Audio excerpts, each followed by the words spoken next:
Assalamualaikum warahmatullahi wabarakatuh. Alhamdulillah wassalatu wassalamu ala Rasulillah wa ala alihi wa ashabihi wa tabi'ina tabi'ina lahum bi ihsanin ila yaumiddin, amma ba'd. Para pelajar yang dirahmati oleh Allah sekalian, pertamanya marilah sama-sama kita bersyukur kepada Allah Subhanahu wa taala kerana pada pagi ini kita dipertemukan oleh Allah Subhanahu wa taala untuk meneruskan sesi pembelajaran kita dalam suasana PKP ini. InsyaAllah pada pagi ini untuk pelajar tahun 5 kita akan membicarakan pelajaran berhubung dengan masalah ibadah. Jadi para pelajar tahun 5 boleh membuka buku teks kafar untuk pelajaran ibadah. InsyaAllah kita akan menyambung perbicaraan kita tentang solat qasar.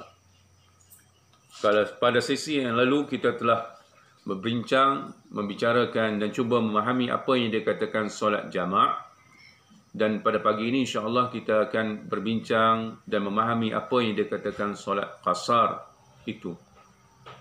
Baik, para pelajar boleh membuka buku teks kafar tahun 5 ini, buku teks kafar pelajaran ibadah tahun 5 ini pada muka surat 7. InsyaAllah para pelajar boleh merujuk pada muka surat 7 untuk kita membincangkan apa yang dikatakan solat qasar itu. Baik, pada pelajaran yang kedua, solat qasar dan pengertiannya. Baca dan fahami. Baik, qasar dari sudut bahasa bermaksud memendekkan. Sekali lagi, qasar dari sudut bahasa bermaksud memendekkan. Itu di sudut bahasa. Baik. Qasar dari sudut syariat ataupun hukum agama kita adalah memendekkan solat yang 4 rakaat, iaitu solat zuhur, asar dan isyak menjadi 2 rakaat. Itu pengertian dari segi syariat kita, dari segi sudut agama kita Islam. Qasar dari sudut syariat ialah memendekkan solat yang 4 rakaat, iaitu solat zuhur, asar dan isyak menjadi 2 rakaat. Sementara solat maghrib dan solat subuh tidak boleh dipendekkan. Maksudnya untuk memendekkan solat yang 4 rakaat, yang hanya 4 rakaat sahaja, tidak boleh kita memendekkan solat yang hanya 3 rakaat atau 2 rakaat. Itu dari segi maksud solat qasar itu. Baik, kita ulang sekali lagi. Qasar dari sudut bahasa bermaksud memendekkan, meringkaskan. Qasar dari sudut syariat ataupun dari sudut syaraknya, dari sudut hukum agama kita ialah memendekkan solat yang 4 rakaat menjadi 2 rakaat, iaitu solat zuhur, asar dan isyak. Itu maksud qasar. Baik. Kalau kita sebut sebelum ini tentang jamak, iaitu menghimpunkan 2 solat fardu dalam satu waktu, itu jamak.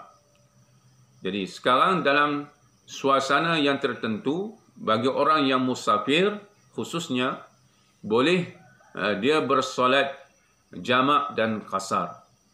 Baik, kita sambung kepada pelajaran yang ketiga. Apa yang dimaksudkan dengan solat jamak dan qasar?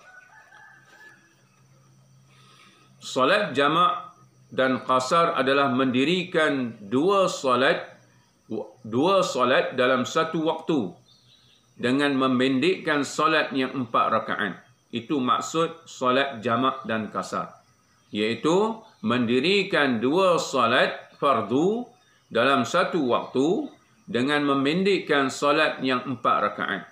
Sebagai contoh, iaitu mendirikan solat zuhur dan asar dan memendekkan solat zuhur menjadi 2 rakaat dan solat asar juga 2 rakaat dalam suatu waktu.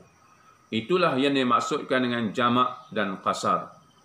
Kita dah pelajari maksud jamak, iaitu menghimpunkan 2 solat fardu dalam satu waktu yang hanya 2 kumpulan solat untuk dijamakkan, iaitu antara solat zuhur dengan asar, dan kumpulan yang kedua ialah antara maghrib dan isyak. Ini dua kumpulan yang boleh kita jamakkan. Yang tak boleh kita jamakkan, maknanya kita nak jamak, nak menghimpunkan solat subuh dengan zuhur, tak boleh.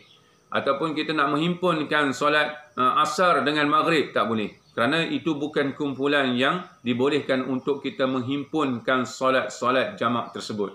Solat jamak ni dua kumpulan, iaitu kumpulan yang pertama antara sembahyang antara solat zuhur dengan asar, dan antara solat maghrib dengan isyak. Itu dua kumpulan. Dan bila mana kita menjamakkan, kita boleh juga turut mengkasarkan yang kita bacakan tadi, yang kita fahami tadi, iaitu mengkasarkan solat yang 4 rakaat menjadi 2 rakaat. Maksudnya sebagai yang kita sebut tadi, sebagai contoh, mendirikan solat zuhur dengan asar dalam satu waktu dengan memendekkan kedua-dua solat tersebut. Artinya zuhur boleh dijadikan 2 rakaat dan asar menjadi 2 rakaat juga dalam satu waktu, sama ada kita sembahyang tersebut dalam waktu zuhur ataupun kita sembahyang tersebut dalam waktu asar. Dan insya-Allah kita akan mendalami lagi, dia akan ada pecahan pada solat jamak tersebut. Dia ada jamak takdim dan ada jamak takhir. Masalahnya cuba kita fahami apa yang dimaksudkan antara jamak dengan qasar itu terlebih dahulu. Jamak artinya menghimpunkan 2 solat fardu dalam satu waktu, dan qasar itu iaitu meringkaskan atau memendekkan sembahyang yang 4 rakaat menjadi 2 rakaat. Itulah maksud daripada solat jamak dan qasar ini. Dan insya-Allah saya mengharapkan para pelajar untuk membuat nota dalam buku tulis kita tentang pengertian yang kedua ini, solat qasar, dan juga pengertian yang dimaksudkan dengan solat jamak qasar. InsyaAllah perkara tersebut ada dalam muka surat 7. Siapkan nota tersebut. Semoga ada simpanan maklumat kita insya-Allah dengan nota tersebut, dan kita boleh belajar, bukan sekadar membaca, kita juga menulis tentang maklumat tersebut insya-Allah. Daripada apa yang saya bincangkan pada pagi ini, insya-Allah semoga kita dapat memahaminya. InsyaAllah sekadar itu untuk pagi ini pelajaran ibadah tahun 5. Sekadar itu, insyaAllah semoga ada manfaatnya. Wabillahi taufiq wal hidayah. Wassalamualaikum warahmatullahi wabarakatuh.